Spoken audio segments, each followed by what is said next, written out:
నమస్తే, welcome to prime 9 paper analysis. ఈ రోజు మనం ఈనాడు, ఆంధ్రజ్యోతి, సాక్షి అలాగే వెలుగు పేపర్లకు సంబంధించి పేపర్ హెడ్లైన్స్ ఏమి ఇచ్చారు ఏంటి అనేది చూద్దాం.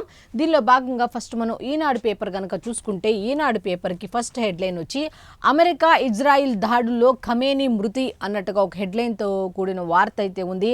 యుద్ధం తొలి రోజే ఇరాన్ సుప్రీం నేత మరణం అంటూ సబ్ హెడ్లైన్ కింద ఇచ్చారు. ఇంకా డీటెయిల్స్ ఇచ్చారు. అయితే అమెరికా ఇజ్రాయిల్ సంయుక్తంగా జరిపిన దాడుల్లో ఇరాన్ ముఖ్య నేత అయినటువంటి ఖమేనీ అయితే మృతి చెందినట్లుగా అయితే వార్తలు వచ్చాయి. దీనికి సంబంధించిన కంప్లీట్ డీటెయిల్స్ కూడా ఇచ్చారు. అయితే 40 మంది అత్యున్నత సైనికాధికారులు ఇజ్రాయెల్ గల్ఫ్ దేశాల్లో ఇరాన్ భీకర ప్రతీకార దాడులు అయితే ఇంత చేసినందుకు ఇరాన్ కూడా ప్రతీకార దాడులు నిర్వహించింది అన్నట్టుగా సబ్ హెడ్లైన్స్తో కూడిన వార్త అయితే ఈ విధంగా ఇచ్చారు. విమానాశ్రయాలు, బుర్జ్ ఖలీఫా సహా పలు భవనాలకైతే నష్టం వాటిల్లినట్టుగా జరుగుతోంది.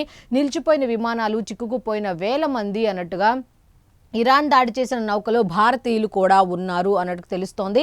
అమెరికా యుద్ధ నౌకపై క్షిపణులు పేల్చామన్న ఐఆర్జీసీ హత్యపై ప్రపంచవ్యాప్తంగా పలు చోట్ల అయితే నిరసనలు అయితే నిన్న జరిగినట్టుగా తెలుస్తోంది. అయితే కరాచీలో 10 మంది అయితే మృతి చెందినట్టుగా కూడా ఉంది.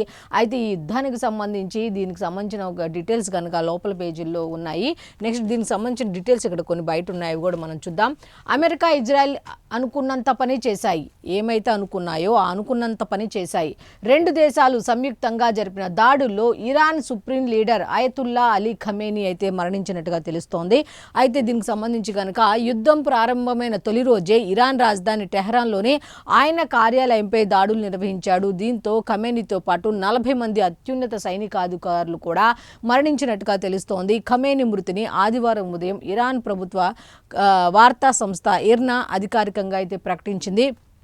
అయితే ఆ వార్త దావానలంలా వ్యాపించడంతో భారత్ సహా ప్రపంచవ్యాప్తంగా షియా ముస్లింలు పెద్ద ఎత్తున నిరసన ప్రదర్శనలు నిర్వహించారు. నిరసనల సందర్భంగా పాకిస్తాన్లోని కరాచీలో 10 మంది మృతి చెందారు. మరోవైపు ఇరాన్ తీవ్రంగా ప్రతీకార దాడులు చేసింది. దీంతో యుద్ధం మరింత విస్తరించింది. ప్రతీకార దాడులు ఇరాన్ కూడా చేసింది.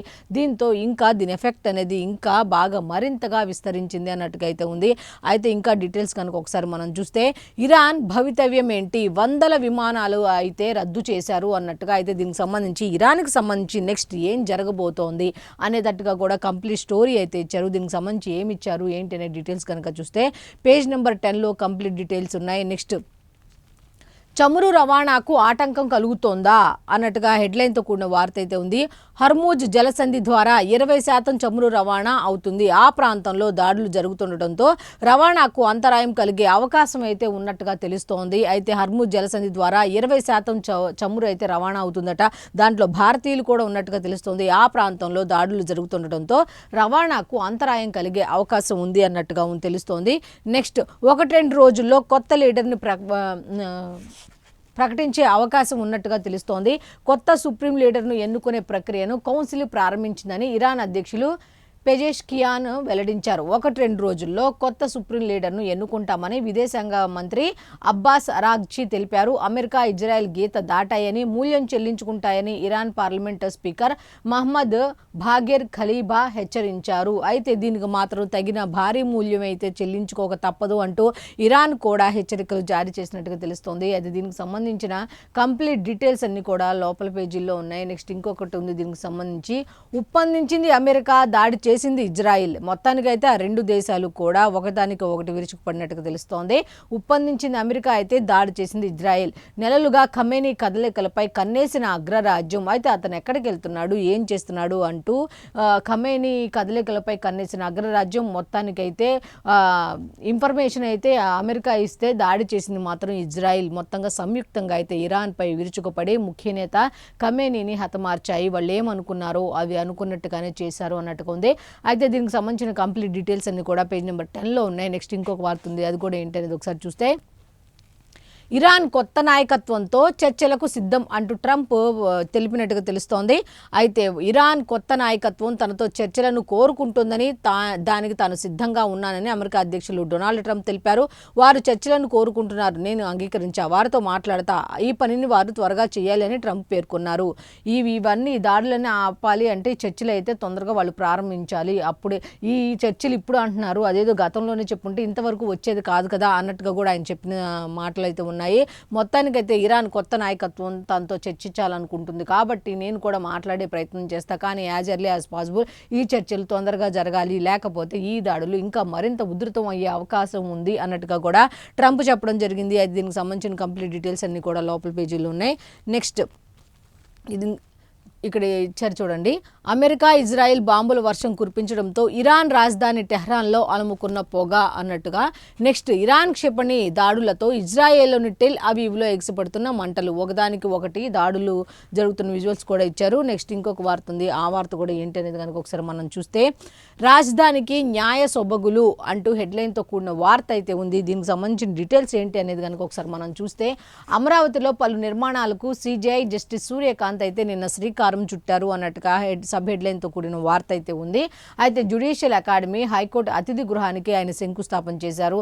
హైకోర్టు న్యాయమూర్తుల నివాస సముదాయాన్ని కూడా ఆయన ప్రారంభించినట్టుగా తెలుస్తోంది. అయితే పాల్గొన్న సీఎం చంద్రబాబు, అట్లాగే సుప్రీంకోర్టు న్యాయమూర్తులు, హైకోర్టు సిజే న్యాయమూర్తులు అన్నట్టుగా అయితే వార్త ఇచ్చారు. డీటెయిల్స్ ఒకసారి మనం చూస్తే, ఏపీ న్యాయ వ్యవస్థలో కీలక ఘట్టాలకు రాజధాని అమరావతి అయితే వేదిక అయింది అన్నట్టుగా డీటెయిల్స్ ఇచ్చారు.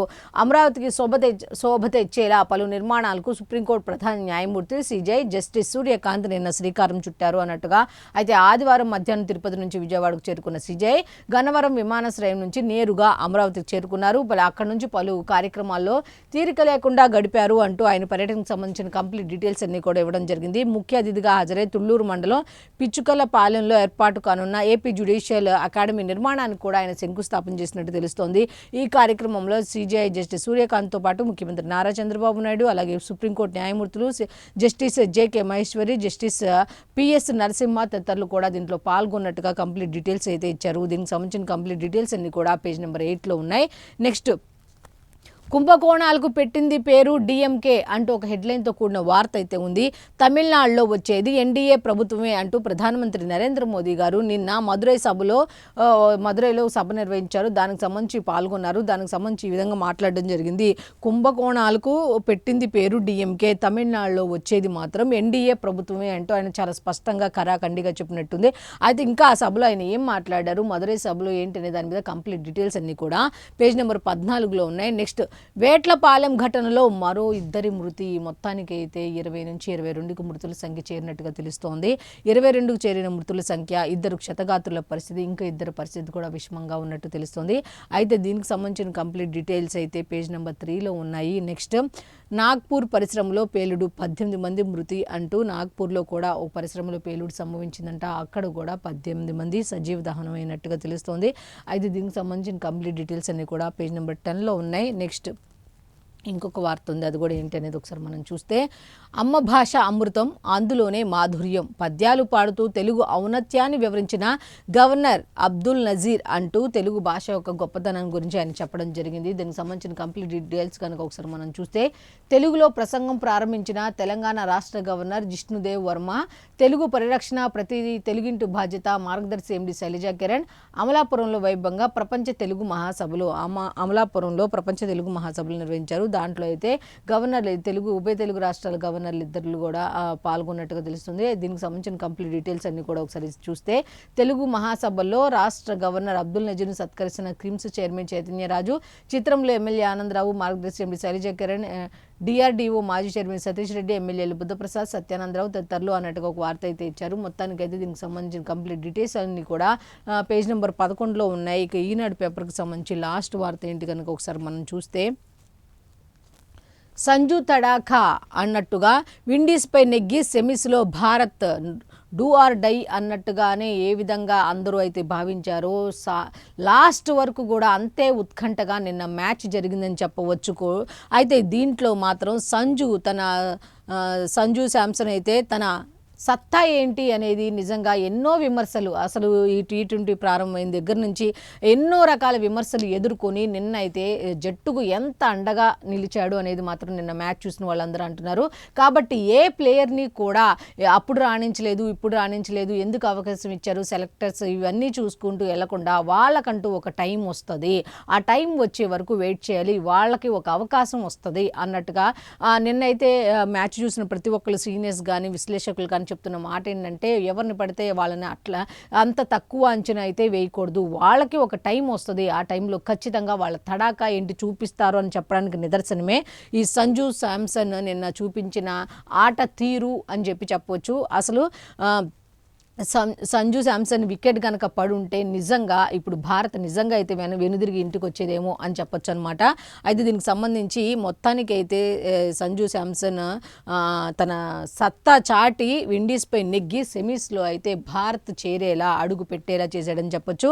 అయితే T20 క్రికెట్ ప్రపంచ కప్లో భారత్ సెమీఫైనల్కు దూసుకు వెళ్ళింది. సెమీఫైనల్కి అయితే ఆదివారం ఉత్కంఠభరితంగా జరిగిన సూపర్ 8 మ్యాచ్లో టీమిండియా 5 వికెట్ల తేడాతో వెస్టిండీస్ను ఓడించింది అన్నట్టుగా ఉంది. అయితే మొదట విండీస్ 4 వికెట్లకు 195 పరుగులు చేసింది అన్నట్టుగా సంజు శాంసన్ 97 నాటౌట్ 50 బంతుల్లో 12 ఫోర్లు అలాగే 4 సిక్స్లు కొట్టాడు అన్నట్టుగా చిరస్మరణీయ ఇన్నింగ్స్తో భారత్ 19.2 ఓవర్లలో 5 వికెట్లు కోల్పోయి లక్ష్యాన్ని అందుకుంది అన్నట్టుగా వార్త అయితే ఇచ్చారు.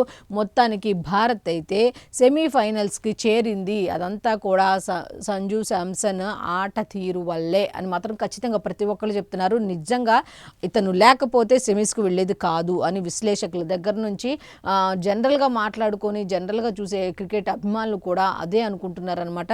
నిన్న మాత్రం సెమీస్కి వెళ్ళడానికి మెయిన్ కారణం సంజు శాంసన్ అని ఖచ్చితంగా చెప్పొచ్చు. అందుకే ఏ ఒక్కరిని కూడా విమర్శలకి గురి చేయకూడదు, వాళ్ళ మీద ఒత్తిడి తీసుకురాకూడదు, వాళ్ళకంటూ ఒక టైం ఇస్తూ ఉంటుంది అనేది మాత్రం ఖచ్చితంగా చెప్పొచ్చు. అయితే మొత్తానికి ఈనాడుకు సంబంధించిన హెడ్లైన్స్ అయితే ఈ విధంగా ఉన్నాయి. ఇక సాక్షి పేపర్కి వెళ్ళిపోదాం. సాక్షి పేపర్కి వెళ్ళిపోయేసరికి ఫస్ట్ వార్త చూసేసరికి నాకౌట్కు అజేయంగానే అంటూ జింబాబ్వేపై 5 వికెట్ల తేడాతో గెలుపు దక్షిణాఫ్రికాకు 7వ విజయం ఇది అన్నట్టుగా అయితే తెలుస్తోంది. అయితే దీనికి సంబంధించిన కంప్లీట్ డీటెయిల్స్ పేజ్ నెంబర్ 10లో ఉన్నాయి. నెక్స్ట్ సలీమా టెటే సారథ్యంలో మహిళల హాకీ ప్రపంచ కప్ క్వాలిఫైయింగ్ టోర్నీ బరిలోకి భారత్ అయితే అడుగుపెట్టింది అన్నట్టు కూడా ఇంకో గుడ్ న్యూస్ కూడా ఉంది. హాకీకి సంబంధించి ప్రపంచ కప్ క్వాలిఫైయింగ్ టోర్నీ బరిలోకి భారత్ అడుగుపెట్టింది అన్నట్టుగా. అయితే దీనికి సంబంధించిన కంప్లీట్ డీటెయిల్స్ అన్ని కూడా పేజ్ నెంబర్ 10 లో ఉన్నాయి. నెక్స్ట్ ఇంకొక వార్త ఉంది, ఆ వార్త కూడా ఏంటనేది ఒకసారి మనం చూస్తే డిఎంకే సర్కార్ అవినీతిమయం అంటూ ప్రధానమంత్రి నరేంద్ర మోదీ చెప్పడం జరిగింది. తమిళనాడులో డిఎంకే ప్రభుత్వం పూర్తిగా అవినీతిమయంగా మారిపోయిందని ప్రధాని నరేంద్ర మోదీ నిన్న మదురైలో జరిగిన ఒక సభలో పాల్గొని ఒక కార్యక్రమంలో పాల్గొని ఆయన డిఎంకేపై విరుచుకుపడిన ఒక వార్త అయితే ఈ విధంగా ఉంది. నెక్స్ట్ కాన్సులేట్ ముట్టడికి యత్నం అయితే చేశారు అంటూ ఖమేనీ మృతికి నిరసనగా పాక్లోని కరాచీలో అమెరికా కాన్సులేట్ కార్యాలయాన్ని నిరసనకారులు ముట్టడించడానికి ప్రయత్నించారు అన్నట్టుగా వార్త అయితే ఉంది. దీనికి సంబంధించిన కంప్లీట్ డీటెయిల్స్ అన్ని కూడా పేజ్ నెంబర్ 6 లో ఉన్నాయి. నెక్స్ట్ ఇంకొకటి పశ్చిమాసియాపైనే మార్కెట్ అంతా కూడా ఫోకస్ అన్నట్టుగా పశ్చిమాసియాలో చెలరేగిన యుద్ధ భయాలు ఈ వారం దేశీ స్టాక్ మార్కెట్లను దెబ్బతీసే వీలున్నట్లు విశ్లేషకులు అయితే పేర్కొంటున్నారు. ఈ వారంలో ఖచ్చితంగా దెబ్బతీసే అవకాశాలు అయితే ఉన్నాయి అన్నట్టుగా. దీనికి సంబంధించిన కంప్లీట్ డీటెయిల్స్ 14లో ఉన్నాయి. నెక్స్ట్ రోబో సలహాలు మంచివే అన్నట్టుగా ఒక హెడ్లైన్తో కూడిన వార్త అయితే ఉంది. దీనికి సంబంధించిన డీటెయిల్స్ కనుక ఒకసారి మనం చూస్తే ఇన్వెస్ట్లో దేశంలో రోబో అడ్వైజర్లు వేగంగా పెరుగుతున్నాయి. ఫీజు నామమాత్రమే కావడం యువత వాటిపై ఆసక్తి చూపిస్తున్నారు అన్నట్టుగా కంప్లీట్ డీటెయిల్స్ ఉన్నాయి. దీనికి సంబంధించిన కంప్లీట్ డీటెయిల్స్ లోపల ఉంటే నెక్స్ట్ మెయిన్ ఈ సాక్షి పేపర్కు సంబంధించి మెయిన్ వార్త వచ్చేసరికి ఇరాన్ సుప్రీం లీడర్ ఖమేనీ మృతి అంటూ ఒక హెడ్లైన్తో కూడిన వార్త అయితే ఉంది. కుమార్తె, అల్లుడు, మనవరాలు సహా కుటుంబ సభ్యులు అందరూ కూడా మృతి చెందారు అన్నట్టుగా తెలుస్తోంది. ఆర్మీ చీఫ్ ముసావీ కూడా క్షిపణి దాడుల్లో మట్టుబెట్టిన ఇజ్రాయెల్ అన్నట్టుగా ఉంది.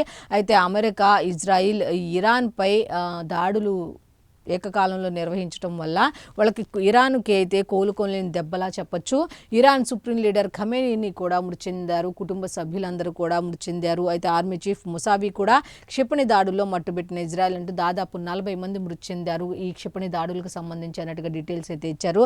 ఇంకా డీటెయిల్స్ ఉన్నాయి, ఆ డీటెయిల్స్ కూడా ఏంటి అనేది ఒకసారి మనం చూస్తే ఖమేనీ మృతిని ధృవీకరించిన ఇరాన్ ప్రభుత్వ అధికారిక మీడియా అన్నట్టుగా వార్త అయితే ఇచ్చారు. అయితే మొదట అయితే కాదు అనుకున్నారు, కానీ నిన్న ఉదయం వాళ్ళే మృతదేహాన్ని శిథిలాల కింద ఫైండ్ అవుట్ చేసి వాళ్ళే ధృవీకరించారు ఖమేనీ మృతి చెందినట్లుగా. చరిత్రలోనే అత్యంత క్రూరమైన వ్యక్తి మరణించాడు అమెరికా అధ్యక్షులు ట్రంప్ అయితే ప్రకటించారు. చరిత్రలోనే అత్యంత క్రూరమైన వ్యక్తి మరణించాడు అంటూ డొనాల్డ్ ట్రంప్ అయితే ప్రకటించడం జరిగింది. అణు కార్యక్రమం అంతమయ్యేదాకా దాడులు ఆగమని స్పష్టీకరణ. ఈ అణు కార్యక్రమం అనేది అంతమయ్యేదాకా దాడులు అయితే ఆగే ప్రసక్తే లేదు అంటే ఆయన స్పష్టం చేసినట్టు తెలుస్తోంది. అయితే శత్రువులపై ప్రతీకారం తీర్చుకుంటామని ఇరాన్ కూడా ప్రతిజ్ఞ చేసింది. మీరు ఏదైతే చేశారో చేసిన తప్పుకు మీరు మూల్యం చెల్లించుకోక తప్పదు అంటూ ఇరాన్ కూడా ప్రతిజ్ఞ చేసినట్టుగా తెలుస్తోంది. ఖమేనీ మృతికి సంతాప సూచికగా నల్ల జెండాలు ఎగురవేసిన మద్దతుదారులు చర్చించుకుందామని ట్రంప్కి అయితే ఇరాన్ అయితే పిలుపునిచ్చినట్టుగా తెలుస్తోంది.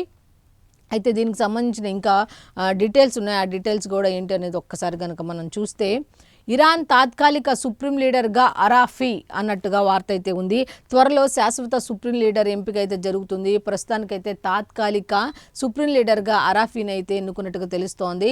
శాశ్వత లీడర్ని ఎన్నుకోవడానికి కొంచెం సమయం పట్టే అవకాశం ఉంది కాబట్టి రంగంలోకి అసెంబ్లీ ఆఫ్ ఎక్స్పర్ట్స్ అయితే దిగారు అన్నట్టుగా తెలుస్తోంది ఈ సుప్రీం లీడర్ని ఎన్నుకోవడానికి. అయితే దీనికి సంబంధించిన కంప్లీట్ డీటెయిల్స్ అన్ని కూడా పేజ్ నెంబర్ 6లో ఉన్నాయి. నెక్స్ట్ పక్కా సమాచారంతో అన్నట్టుగా ఒక వార్త అయితే ఉంది.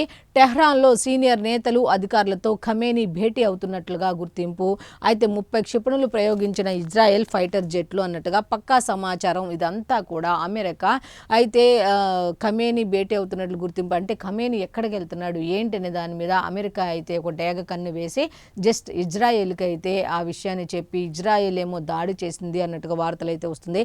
పక్కా సమాచారంతో ఇద్దరు అమెరికా ఇజ్రాయెల్ రెండు కూడా ఈ విధంగా చేశాయి. టెహ్రాన్లో సీనియర్ నేతలు అలాగే అధికారులతో ఖమేనీ భేటీ అవుతున్నట్లు గుర్తించి దాని మీద దాడి చేయడం జరిగింది. అయితే 30 క్షిపణులు ప్రయోగించిన ఇజ్రాయెల్ ఫైటర్ జెట్లు అన్నట్టుగా ఉంది.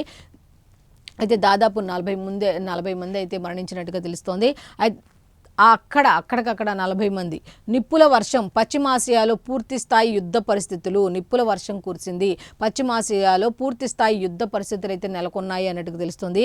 ఇజ్రాయెల్ గల్ఫ్ దేశాలపై విరుచుకుపడిన ఇరాన్. ఇజ్రాయెల్ అలాగే గల్ఫ్ దేశాలపై ఇరాన్ అయితే విరుచుకుపడింది అన్నట్టుగా తెలుస్తోంది. కంప్లీట్ డీటెయిల్స్ లోపల పేజీల్లో ఉన్నాయి. నెక్స్ట్ ఇంకొక వార్త ఉంది. ఆ వార్త కూడా ఏంటనేది ఒకసారి మనం చూస్తే, సలాం శాంసన్ అంటూ నిన్న T20 సెమీఫైనల్కి చేరిన భారత్ సంబంధించిన వార్త అయితే ఉంది.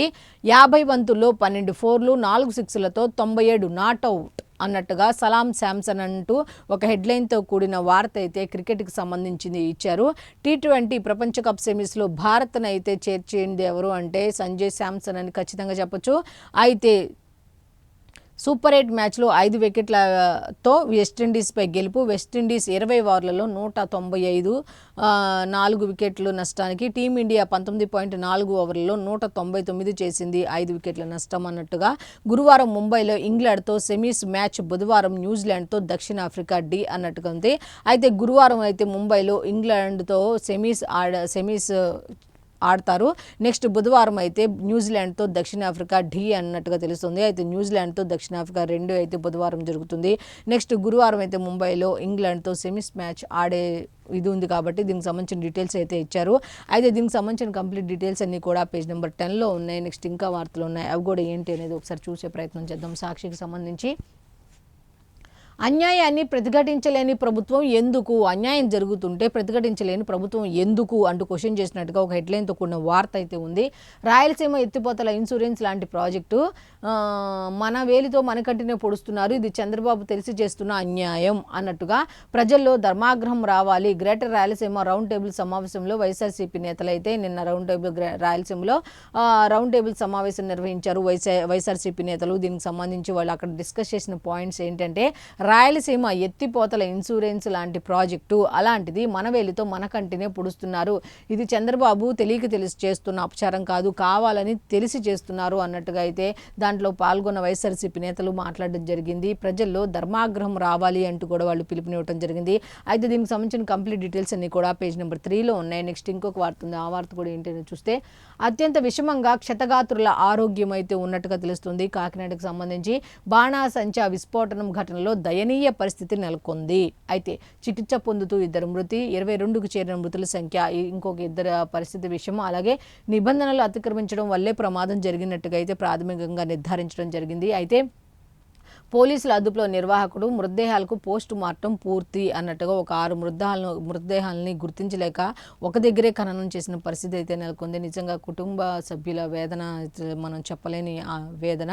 అయితే దీనికి సంబంధించిన కంప్లీట్ డీటెయిల్స్ అన్నీ కూడా పేజ్ నెంబర్ 3లో ఉన్నాయి. అయితే సాక్షి పేపర్కి సంబంధించిన పేపర్ హెడ్లైన్స్ అయితే ఈ విధంగా ఉన్నాయి. నెక్స్ట్ ఆంధ్రజ్యోతికి వెళ్ళిపోదాం. ఆంధ్రజ్యోతికి వచ్చేసరికి ఫస్ట్ హెడ్లైన్ వచ్చేసరికి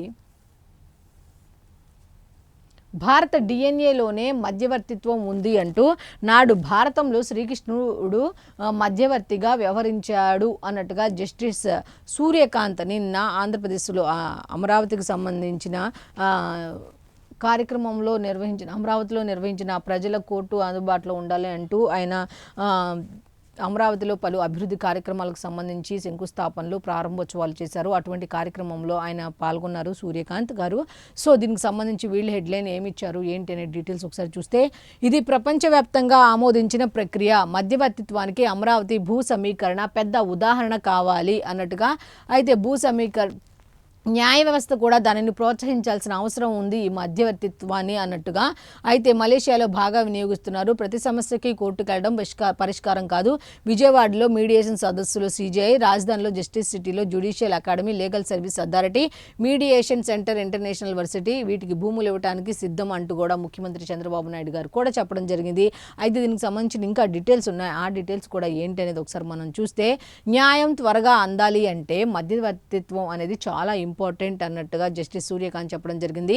అయితే ప్రజలకు అయితే కోర్టులు అందుబాటులో ఉండాలి. బార్, బెంచ్, కోర్టుకు 2 చేతులు పరస్పర సమన్వయంతో ఒకదానికి ఒకటి కూడా ముందుకు వెళ్ళాలి అంటూ ఆయన సూచించడం జరిగింది. నెక్స్ట్, న్యాయస్థానాలకు మౌలిక వస్తువుల కల్పన ప్రధాన సమస్యగా మారింది. మరి 50 ఏళ్ళు 100 ఏళ్ళ అవసరాలకు సరిపడా సదుపాయాలు కల్పించాల్సిన అవసరం కూడా ఉంది. రాష్ట్రాలకు సిజేఐ అయితే విజ్ఞప్తి చేశారు. అయితే ఈ విషయంలో ఏపీ ప్రభుత్వ సహకారం భేష్ అన్నట్టుగా చెప్పడం జరిగింది. అయితే 115 కోట్లతో తిరుపతిలో కోర్టు కాంప్లెక్స్కు అయితే ఆయన నిన్న శంకుస్థాపన చేశారు. అక్కడ నుంచి అమరావతి చేరుకున్నారు. అంతకుముందు తిరుమలలో శ్రీవారిని దర్శించుకున్న ప్రధాన న్యాయమూర్తి అంటూ వార్త అయితే ఇచ్చారు.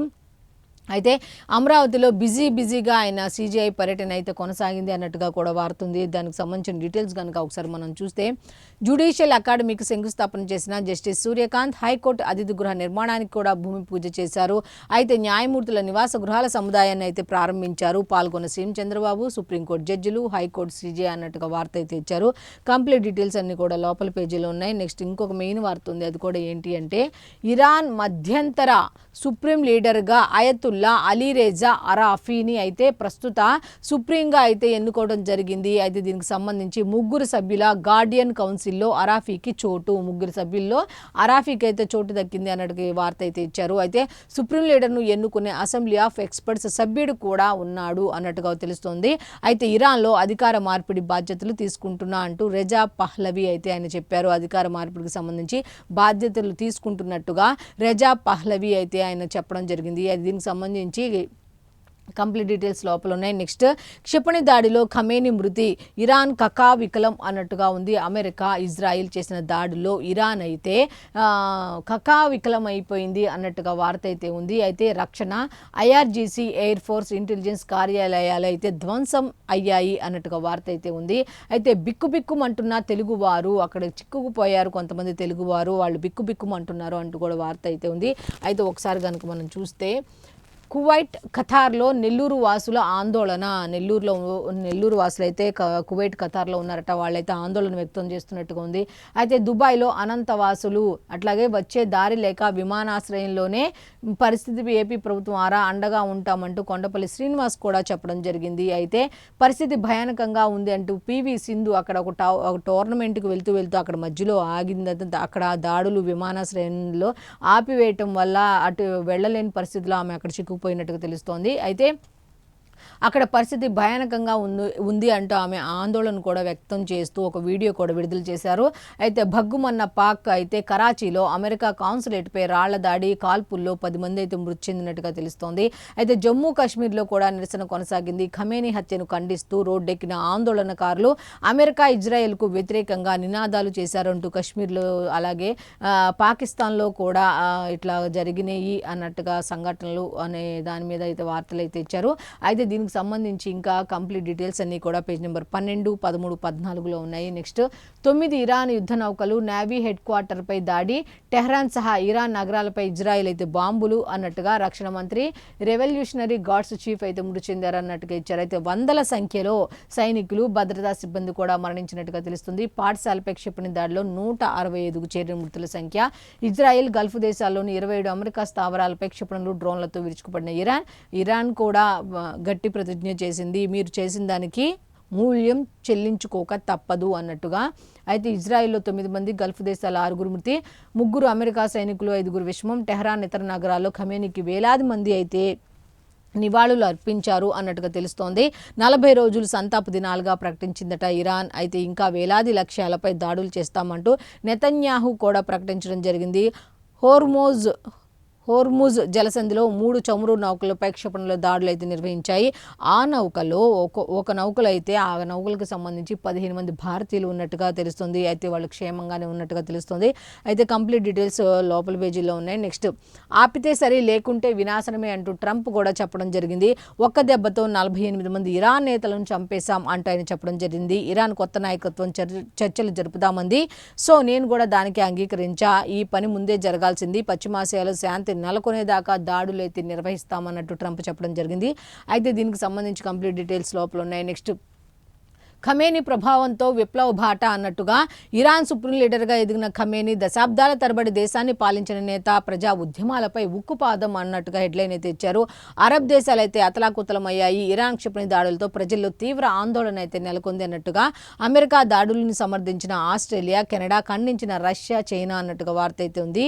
యుఏఈపై దాడులను ఖండిస్తున్నా అంటూ కష్ట సమయంలో వెన్నంటే ఉంటాం, యుఏఈ అధ్యక్షుడు నహ్యాన్తో మాట్లాడా అంటూ ప్రధానమంత్రి నరేంద్ర మోదీ గారు కూడా చెప్పడం జరిగింది. అయితే యుఏఈపై దాడులను ఖండిస్తున్నామంటూ ఆయన చెప్పడం జరిగింది. కష్ట సమయంలో మీకు సపోర్ట్గా మేము ఉంటామంటూ ప్రధానమంత్రి నరేంద్ర మోదీ గారు కూడా చెప్పడం జరిగింది. దీనికి సంబంధించిన కంప్లీట్ డీటెయిల్స్ లోపల ఉన్నాయి. నెక్స్ట్ సెమీఫైనల్కు ఇండియా అంటూ కీలక పోర్లో వెస్టిండీస్పై భారత్ అయితే ఘన విజయం సాధించింది. బ్యాటింగ్లో చెలరేగిన శాంసన్ 5న ఇంగ్లాండ్తో సెమీస్ అన్నట్టుగా, సెమీస్ 5వ తారీఖు జరుగుతుంది అన్నట్టుగా కంప్లీట్ డీటెయిల్స్ అయితే ఇచ్చారు ఇంగ్లాండ్తో. అయితే దీనికి సంబంధించిన కంప్లీట్ లోపల పేజీలో డీటెయిల్స్ ఉన్నాయి. నెక్స్ట్ ఫ్యాక్టరీలో పేలుడు, నాగపూర్ జిల్లా రావుల్గావ్లో పేలుడు జరిగిన ప్రాంతం. ఫ్యాక్టరీలో పేలుడు, 17 మంది కూడా ఇక్కడ కూడా సజీవ దహనం అయ్యారట. అయితే మహారాష్ట్రలోని రావుల్గావ్లో ఘటన, గుర్తించలేనంతగా కాలిన మృతదేహాలు, మరో 18 మందికి గాయాలు అన్నట్టుగా వార్త అయితే ఉంది. నెక్స్ట్ ఇంకొకటి కన్నీరు మున్నీరు అన్నట్టుగా బంధువులకు మృతదేహాలు అప్పగింత, 6 మృతదేహాలు ఒకే చోట ఖననం, మృతుల కుటుంబాలకు చెక్కుల పంపిణీ అంటూ బాణాసంచా పేలుడు ఘటనకు సంబంధించి 23కు చేరిన మృతుల సంఖ్య. కాకినాడ జీజీహెచ్లో మరో 2 మృతి అన్నట్టుగా ఉంది. అయితే మరో 3 పరిస్థితి అయితే విషమంగా ఉంది అన్నట్టుగా తెలుస్తోంది. 8 మంది కార్మికులు పనిచేసేందుకు అనుమతి. అయితే కానీ 40 మంది కూలీలతో పని. మామూలుగా అయితే 8 మందే ఉండాలి, అలాంటిది 40 మంది అన్నట్టుగా అయితే ఉంది. ప్రమాద స్థలిని పరిశీలించిన మంత్రులు. బాణాసంచ కేంద్రంలో వైసీపీ కరపత్రాలు, స్థానిక వైసీపీ ఎంపీపీ పాత్రపై విచారణ. అనిత కాకినాడ జిల్లాలో తాత్కాలికంగా బాణాసంచ తయారీ కేంద్రాల మూసివేత. అక్కడ ఏమిటో పత్రాలు ఉన్నాయట వైఎస్ఆర్సీపీ వాళ్ళకి సంబంధించి. అయితే బాణాసంచ కేంద్రంలో వైసీపీ కరపత్రాలు ఏవో ఉన్నాయి అన్నట్టుగా తెలుస్తుంది. స్థానిక వైసీపీ ఎంపీపీ పాత్రపై విచారణ అనేది అనుమానాలు వ్యక్తమవుతున్నాయి. విచారణ కూడా జరుగుతుంది అన్నట్టుగా హోంమంత్రి అనిత అయితే చెప్పడం జరిగింది. దీనికి సంబంధించి కంప్లీట్ డీటెయిల్స్ పేజ్ నెంబర్ 3లో ఉన్నాయి. నెక్స్ట్ వెలుగు పేపర్కి వెళ్ళిపోదాం. వెలుగు పేపర్లో ఫస్ట్ హెడ్లైన్స్ వచ్చేసరికి దర్జాగా సెమీస్కు భారత్ అంటూ వెస్టిండీస్పై ఇండియా గ్రాండ్ విక్టరీ అన్నట్టుగా. సూపర్ 8 చివరి మ్యాచ్లో దంచి కొట్టిన సంజు శాంసన్ అన్నట్టుగా ఒక వార్త అయితే ఉంది. అది దీనికి సంబంధించిన కంప్లీట్ డీటెయిల్స్ లోపల పేజీలో ఇచ్చారు. నెక్స్ట్ ఇంకొక వార్త ఉంది, అది కూడా ఏంటో ఒకసారి మనం చూస్తే ఇరాన్ సుప్రీం లీడర్ ఖమేనీ మృతి అంటూ హెడ్లైన్తో కూడిన వార్త అయితే ఉంది. పక్కా సమాచారంతో ఇజ్రాయెల్, అమెరికా అటాక్ చేశాయి. అయితే శనివారం తొలి దాడిలోనే ఖమేనీతో పాటు 4 కుటుంబ సభ్యులు అయితే మృతి చెందినట్టుగా తెలుస్తోంది. రక్షణ మంత్రి, రెవల్యూషనరీ గార్డ్స్ కమాండర్, ఇతర నేతలు హతమయ్యారు అన్నట్టుగా వార్త అయితే ఉంది. నెక్స్ట్ దేవుడు మాన్యాలకు డిజిటల్ కంచే అన్నట్టుగా ఒక హెడ్లైన్తో కూడిన వార్త అయితే ఉంది. భూములకు జియో ట్యాగింగ్ చేసి హద్దులు నిర్ణయం అంటూ దేవాదాయ భూముల్లో సమగ్ర సర్వేకు ప్రభుత్వం అయితే శ్రీకారం చుట్టినట్టుగా తెలుస్తోంది. అనంత టెక్నాలజీస్తో ఒప్పందం. తొలి విడతలో 40,000 ఎకరాల్లో సర్వే నిర్వహించున్నట్టుగా తెలుస్తుంది. దేవాదాయ శాఖకు 87,000 ఎకరాలు, ఇతర రాష్ట్రాల్లో 6,000 ఎకరాలు అన్నట్టుగా. అయితే ఇందులో 20,124 ఎకరాలు కబ్జా అన్నట్టుగా. సర్వేతో ఆక్రమణలకు చెక్ పడే ఛాన్స్ అయితే ఉన్నట్టుగా ఉన్నట్టుగా తెలుస్తోంది. దీనికి సంబంధించిన కంప్లీట్ డీటెయిల్స్ లోపల పేజీలోనే. నెక్స్ట్ ఇంకొక వార్త ఉంది, ఆ వార్త కూడా ఏంటి ఒకసారి మనం చూస్తే, నేడు వికారాబాద్కు అయితే రాహుల్ గాంధీ రానున్నట్టుగా తెలుస్తోంది. శిక్షణ తీసుకుంటున్న డీసీసీ అధ్యక్షులకు దిశానిర్దేశం చేయనున్నారు అన్నట్టుగా ఏపీ తెలంగాణ ముఖ్య నేతలతోనూ సమావేశమయ్యే అవకాశం ఉన్నట్టుగా తెలుస్తోంది. యూత్ కాంగ్రెస్ నేత నరసింహ యాదవ్ కుటుంబానికి పరామర్శ, అలాగే లొంగిపోయిన మాజీ మావోయిస్టులతో భేటీ అయ్యే ఛాన్స్ అయితే ఉన్నట్టుగా ఉంది. అయితే రాహుల్ గాంధీ పర్యటనకు సంబంధించిన కంప్లీట్ డీటెయిల్స్ పేజ్ నెంబర్ 3లో ఉన్నాయి. నెక్స్ట్ గన్ పౌడర్ ఫ్యాక్టరీలో భారీ పేలుడు అంటూ 17 మంది మృతి చెందారు అన్నట్టుగా, 18 మందికి తీవ్ర గాయాలు. మహారాష్ట్రలో నాగపూర్ జిల్లాలో ఘోరం, ప్యాకింగ్ యూనిట్లో 35 మంది పనిచేస్తుండగా బ్లాస్ట్ అయితే సంభవించింది. దీంట్లో 17 మంది చనిపోయారు, 18 మంది గాయపడ్డారు అన్నట్టుగా వార్త అయితే ఉంది. అయితే దీనికి సంబంధించిన కంప్లీట్ డీటెయిల్స్ అన్ని కూడా లోపల పేజీలో ఉన్నాయి. నెక్స్ట్ పాలిటెక్నిక్ లాటరల్ ఎంట్రీ బంద్, బీటెక్ సెకండ్ ఇయర్లో డైరెక్ట్ అడ్మిషన్లు ఇవ్వద్దు, ఫస్ట్ ఇయర్ నుంచి చదవాల్సిందే అన్నట్టుగా వార్త అయితే ఉంది. కంప్లీట్ డీటెయిల్స్ లోపల ఉన్నాయి. నెక్స్ట్ కాగిన నూనెతో క్యాన్సర్ ముప్పు అన్నట్టుగా, అసలు మనం తినేదే వాళ్ళు ఎప్పటి నుంచి మరగబెడుతూ ఉంటారో తెలియదు కానీ ఆ నూనె కంటిన్యూ మరుగుతూనే ఉంటుంది. అయినా సరే జనం ఎగబడి మరి తింటారు. చూడండి, కాగిన నూనెతో క్యాన్సర్ ముప్పు వచ్చే అవకాశం ఉంది అన్నట్టుగా. 180 డిగ్రీలు దాటితే విషంగా మారుతున్న ఆయిల్, మళ్ళీ మరిగించిన నూనెలో పాలిసైక్లిక్ కెమికల్స్ ఉంటాయి. పెద్ద పేగు క్యాన్సర్, గుండె జబ్బులు, బీపీలకు కారణం ఇదే. అలాగే Hyderabad CSIR, IICT, Vijayawada marry Stella college research రిపోర్ట్లో ఈ విధంగా వెల్లడయ్యింది అన్నట్టుగా కంప్లీట్ డీటెయిల్స్ అయితే ఇచ్చారు. నెక్స్ట్ ఇంకొక వార్త ఉంది, ఆ వార్త కూడా ఏంటనేది కనుక ఒకసారి మనం చూస్తే, ఈ ఏడాది మెగా టోర్నీల జోరు అంటూ నేషనల్ గేమ్స్ ఆతిథ్య హక్కుల కోసం IOAకు రాష్ట్ర సర్కారు అయితే విజ్ఞప్తి చేసినట్టుగా ఒక వార్త అయితే ఉంది. ఇప్పటికే ప్రపంచ కప్ హాకీ విమెన్స్ క్వాలిఫైయర్ మ్యాచ్ల నిర్వహణకు అయితే ఏర్పాట్లు చేస్తున్నట్టు తెలుస్తోంది. సెప్టెంబర్లో రోయింగ్ ఆసియా ఛాంపియన్షిప్ నిర్వహణకు అయితే కసరత్తు కూడా జరుగుతోంది అన్నట్టుగా. అయితే హైదరాబాద్ ఇంటర్నేషనల్ చెస్ ఫెస్టివల్, జాతీయ ఖోఖో పోటీలు పూర్తి అన్నట్టుగా వార్త అయితే ఇచ్చారు. అయితే మొత్తానికి కాల్పుల్లో 12 మంది మృతి. అయితే వెలుగు పేపర్కు సంబంధించి ఈ హెడ్లైన్స్ అయితే ఈ విధంగా ఉన్నాయి. అయితే ఇప్పటి వరకు మనం ఈనాడు, ఆంధ్రజ్యోతి, సాక్షి అలాగే వెలుగు పేపర్కు సంబంధించి పేపర్ హెడ్లైన్స్ ఏమున్నాయి ఏంటి అనేది చూసాం కదా. సో ఇది ఈనాటి పేపర్ అనాలిసిస్. మళ్ళీ రేపటి అనాలిసిస్లో కలుద్దాం. అంతవరకు సెలవు, నమస్కారం.